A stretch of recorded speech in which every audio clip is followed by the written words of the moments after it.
শফিকুর রহমান উপস্থিত আছেন আমাদের ঐতিহ্যবাহী পরিবারের কৃতি সন্তান আমাদের ইউনিয়ন বিএনপির আহ্বায়ক এনামুল হক মনি ভাইয়ের ভাতিজা জনাব রানা আহমেদ উপস্থিত আছেন। অত্যন্ত ক্রীড়া মনা একজন মানুষ রানা আহমেদ। আমরা দেখেছি তিনি যে কোনো ক্রীড়া সাংস্কৃতিক কর্মকাণ্ডের সাথে নিজেকে নিয়োজিত রাখেন। দোলাল ভাই মাঠে উঠেছে আমরা দেখেছি, কিন্তু ওনাকে একটি জায়গায় দাঁড়িয়ে থাকতে দেখলাম, ওনাকে নড়াচড়া করতে দেখি না, দৌড়াতে দেখি না। বলের দেখে এখানে আপনাকে বল করলো না, বল একটি কিন্তু খেয়ে ফেলেছেন, মাথায় রাখেন।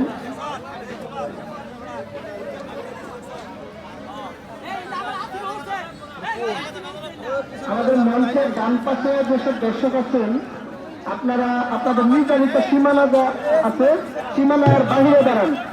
আপনারা আমাদের মাঠের ভিতরে কিন্তু প্রবেশ করে ফেলতেছেন, আপনারা সীমানার বাহিরে দাঁড়ান। অত্যন্ত সুন্দর সুশৃঙ্খলভাবে খেলাটি পরিচালিত হচ্ছে, আপনারা আমাদেরকে সহযোগিতা করুন।